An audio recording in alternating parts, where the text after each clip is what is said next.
इडली पात्रामध्ये बनवा किंवा कुकरच्या डब्यामध्ये, प्लेटमध्ये, कशामध्येही बनवलं तरी अगदी झटपट होणारा, जाळीदार आणि खमंग असा आज आपण मुगाच्या डाळीचा ढोकळा बघणार आहोत.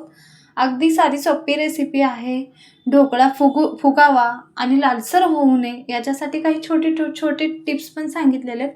त्याच्यामुळे व्हिडिओ शेवटपर्यंत नक्की बघा. नमस्कार, टेस्ट आणि बेस्टमध्ये तुम्हा सर्वांचं स्वागत आहे. चला तर मग आजच्या या रेसिपीला सुरुवात करूया. तर सर्वात आधी मी इथं मूग डाळ भिजायला ठेवली होती. 1 वाटी मूग डाळ आणि वरती थोडीशी होती, म्हणजे बरोबर पाव किलो मूग डाळ स्वच्छ पाण्याने धुवून घेतली आणि कोमट पाण्यामध्ये 1 तास तरी भिजायला ठेवलेली होती. डाळ चांगल्या प्रकारे भिजू द्यायचं आहे. मी इथं 1 तासभर ठेवली. तुम्हाला हवा असेल तर रात्रभर ठेवलात तरी चालेल किंवा 4 ते 5 तास नॉर्मल पाण्यामध्ये भिजायला ठेवलात तरीही चालेल. पाणी नितळून घ्यायचं आहे. मिक्सरच्या जारमध्ये जेवढं बसेल तेवढी डाळ ॲड करायची आणि बाकीची डाळ आपण नंतरनं बारीक करणार आहोत. तर जेवढी बसेल तेवढी मी डाळ ॲड करते. त्याच्यामध्ये 4 चमचा रवा टाकते. जाड बारीक कोणत्याही रव्याचा वापर करू शकता. मी इथं बारीक रवा घेतला. बरोबर 4 चमचे, जो पोहे खायचा चमचा असतो त्या चमच्याने. 2 चमचे साखरेचा वापर करायचा. 1 चमचा मीठ टाकूया, म्हणजे चवीनुसार मिठाचा वापर करायचा आहे. 1 इंच आलं टाकते. 4 ते 5 हिरव्या मिरची टाकायचे. चवीनुसार कमी जास्त करू शकता. यामध्येच 6 चमचे मी इथं पाणी घेतलेलं आहे आणि अगदी चिमूटभर हळद टाकायचं आहे, किंवा हळद नाही टाकलात तरी चालेल. हळद जास्त झाली तर ढोकळा लालसर होतो आणि घट्ट होतो, त्यामुळं हळद नाही टाकलात तरी चालेल. अगदी चिमूटभर मी हळद टाकली आहे. झाकण लावूया आणि याला अगदी रवाळ बारीक करायचं आहे. पूर्ण पेस्ट करायची नाही आहे किंवा अगदी जाडसर ठेवायचं नाही. रवाळ अशा प्रकारे बारीक करून घ्यायचं आहे. आता आपण हे कुकरच्या डब्यामध्ये काढून घेते आणि याच्यामध्येच आता राहिलेलं जे डाळ आहे ती यामध्ये ॲड करूया. आणि ही पण डाळ बारीक व्हावी याच्यासाठी स्टार्टिंगला 3 चमचे पाणी आणि आत्ता 3 चमचे पाणी, टोटल 6 चमचे पाण्याचा वापर केला. थोडंसं पाणी कमी जास्त होऊ शकतो, पण जास्त पाण्याचा वापर करायचा नाही. तर अशा प्रकारे सर्व डाळ बारीक करून घेतली. याच्यामध्येच मोठ्या चमच्याने 2 चमचे मी तेलाचा वापर करते. तुम्हाला हवं असेल तर हे तेल डाळ बारीक करताना टाकलात तरीही चालेल. आणि याच्यामध्येच 1 लिंबू घेतलेला आहे, त्यातला अर्धा चिरला आहे, म्हणजे 1 चमचा लिंबाचा रस घेते. लिंबू आणि तेल हे डाळ बारीक करताना केलात तरी चालेल, पण मी नंतरनं ॲड केलेलं आहे. सर्व मिक्स करूया आणि 10 मिनटं झाकण ठेवून साईडला ठेवूया. घातल्यानंतरनं किंवा बेकिंग पावडर, इनो हे जे पदार्थ घालतो ना, त्यावेळेस लगेच स्टीम होण्यासाठी किंवा केक असेल तर केक बेक होण्यासाठी ठेवावा लागतो.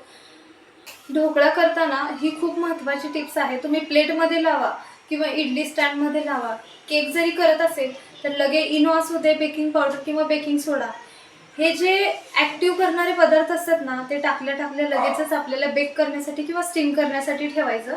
जास्त वेळ लावला ना तर ते फुगत नाही आहे आणि चपटा होतो. हळदीचा वापर जर जास्त केला तर लालसर रंग येतो, त्यामुळं अगदी किंचित हळदीचा वापर करायचा आहे, किंवा नाही केला तरीही चालेल. याच्या आधी पण मी ढोकळ्याचा व्हिडिओ अपलोड केलेला आहे, जे प्लेटमध्ये चौकोन ढोकळा दाखवला आहे. तो पण व्हिडिओ एकदा नक्की बघा, जे बेसन आणि रव्याचा वापर केलेला आहे. इथं मी आज मुगाच्या डाळीचा वापर केला आहे. 1 वाटी मुगाची डाळ आणि 3 ते 4 चमचे रव्याचा वापर केला आहे. तुम्हाला मुगाच्या डाळीच्या ऐवजी 1 वाटी बेसन घेतलात तरीही चालेल, पण प्रमाण सेमच घ्यायचं आणि बाकीचं पण साहित्याचं प्रमाण सेमच घ्या. अजिबात ढोकळा चपटा वगैरे होणार नाही किंवा लालसर होणार नाही. अगदी परफेक्ट आणि जाळीदार होतो. तर ही काही महत्त्वाची टिप्स आहेत, त्यामुळे ही फॉलो करा. अजिबात ढोकळा बिघडणार नाही आहे. चला तर मग व्हिडिओला सुरुवात करूया. तर या ठिकाणी 10 मिनटं मी साईडला ठेवली आहे. तोपर्यंत आपण बाकीची तयारी करून घेऊया. इडली स्टँड घेतलं आहे, त्याच्यामध्ये पाणी टाकूया आणि भांडं काळापणा येऊ नये किंवा काळपट पडू नये याच्यासाठी 2 ते 3 चमचे लिंबाचा रस टाकलेला आहे. आणि जे आपण लिंबू पिळून ठेवलेलं होतं किंवा वापर झालेला आहे, ते लिंबाची साल मी यामध्ये ॲड करते. याच्यानं काय होतं, भांडा काळपटपणा येत नाही. जेव्हा पण तुम्ही इडली वगैरे बनवत असाल तर ही स्टेप नक्की फॉलो करा. तर बारीक गॅस करूया आणि पाणी उकळायला ठेवूया. इडलीचे पात्र घेतलेले आहेत, याला तेल लावून घेऊया. मी इडली पात्रामध्ये दाखवते. तुम्हाला हवा असेल तर कुकरच्या डब्यामध्ये सुद्धा करू शकता. तेल लावायचं आणि त्याच्यामध्ये बॅटर टाकायचं, किंवा प्लेटमध्ये जरी लावत असाल तरी पण चालेल. तर अशा प्रकारे राहिलेले सर्व भांड्यांना मी तर थोडंसं तेल लावून घेते आणि आपलं 10 मिनिट तरी झालेले आहेत. पीठ चांगल्या प्रकारे फुगलं गेलं आहे. याच्यामध्ये 1 चमचा मी इथं सोड्याचा वापर करते. इनो जरी वापरत असाल तर 1 चमचा इनो वापरलात तरी चालेल किंवा अर्धा चमचा बेकिंग पावडर, अर्धा चमचा बेकिंग सोडा वापरलात तरी चालेल. तर बरोबर 1 चमचा इनोचा वापर केलेला आहे. फेटून घेऊया. जोपर्यंत हा पांढरा थोडासा दिसत नाही तोपर्यंत याला फेटायचे. साधारणतः एक अर्धा मिनिट तरी मी हे फेटून घेतलेलं आहे. तर अशा प्रकारे आपलं हे बॅटर तयार व्हायला पाहिजे. जे काही साहित्य लागतं खाली डिस्क्रिप्शन बॉक्समध्ये पण ते नक्की चेक करा, म्हणजे रेसिपी करताना इझी जाईल. त्यामधलं थोडं थोडं म्हणजे बरोबर 1 पळी मी इथं बॅटर या इडली स्टँडवर टाकते. व्हिडिओ जर आवडत असतील तर नक्की चॅनलला सबस्क्राईब करा, म्हणजे मी जेव्हा पण व्हिडिओ अपलोड करेल लगेचच तुम्हाला नोटिफिकेशन मिळून जाईल. याच्या आधी पण मी ढोकळ्याचे बरेचसे रेसिपी अपलोड केलेले आहेत, तो पण व्हिडिओ नक्की बघा. तर इडली स्टँडमध्ये टाकताना आपल्याला ही प्रोसेस एकदम फास्टमध्ये करायची, कारण आपण यामध्ये सोडा टाकलेला आहे. आज सोडा इनॲक्टिव्ह व्हायच्या आधीच आपण ही प्रोसेस झटपट अशी केली आहे.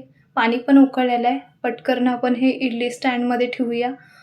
राहिलेल्या बॅटरमध्ये नंतरनं मी लावणार आहे, त्यावेळेस अगदी चिमूटभर सोडा ॲड करायचा आणि मग परत राहिलेली इडली करायच्यात, कारण परत ते फुगणार नाही आहेत. इनॲक्टिव्ह होते तोपर्यंत तेवढा वेळ, त्याच्यामुळे थोडासा सोडा परत मी राहिलेल्या बॅटरमध्ये ॲड करणार आहे.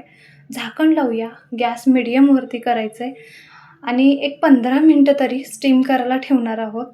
तर या ठिकाणी आपली इडली स्टीम होत आहेत किंवा ढोकळा स्टीम होत आहे तोपर्यंत याला लागणार आंबट, गोड आणि तिखट असं पाणी तयार करून घेणार आहोत. मोठ्या चमच्याने 2 चमचे तेल टाकायचे. तेल चांगलं गरम झालं की अर्धा चमचा मोहरी टाकायची. मोहरी चांगली तडतडू द्यायची.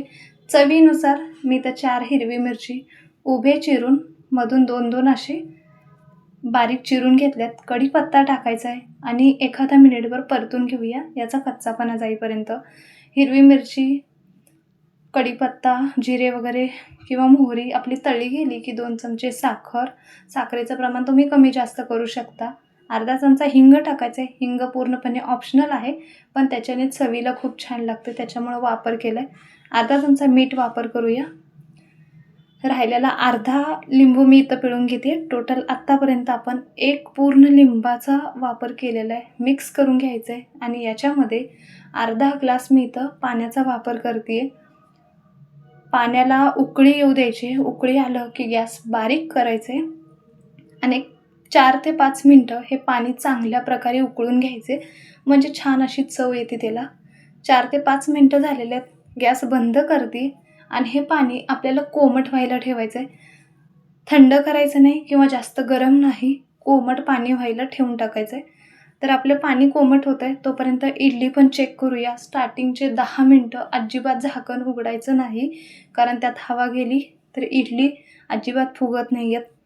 10 मिनटानंतरनं मी चेक केलं होतं इडली झाल्यात का नाही ते. मला जवळपास इथं 15 ते 16 मिनटं लागलेले आहेत हे ढोकळा बनवण्यासाठी. पूर्णपणे थंड होऊ द्यायचं आहे आणि त्याच्यानंतरनं काढून घ्यायचं आहे. बघू शकता अगदी जाळीदार आणि झटपट असे आपले ढोकळा तयार झालेला आहे. तर अगदी हाताने इझिली निघत आहेत, त्याला चमच्याची वगैरे गरज नाही लागत. खूप छान असे सॉफ्ट झालेले आहेत, जाळीदार झालेले आहेत. तर याच्यावरती ठेवून दाखवते. याच्याबरोबर चटणी जरी केलात ना चवीला खूप छान लागते. तर याच्यावरती आपलं जे कोमट पाणी आहे ढोकळ्याचं ते ॲड करते. बारीक ओलं खोबऱ्याचं खीस असेल तर अजून जरा छान लागेल आणि याच्यावरून आता आपण कोथिंबीर ॲड करूया. व्हिडिओ जर आवडत असेल तर नक्की चॅनलला सबस्क्राईब करा आणि झटपट, पौष्टिक आणि खमंग असा आपला मुगाच्या डाळीचा ढोकळा तयार आहे. आजची ही रेसिपी तुम्हाला कशी वाटली ते कमेंट बॉक्समध्ये नक्की सांगा. व्हिडिओ जर आवडत असतील तर नक्की चॅनल लाईक, शेअर आणि सबस्क्राईब पण करा. व्हिडिओ पाहिल्याबद्दल धन्यवाद.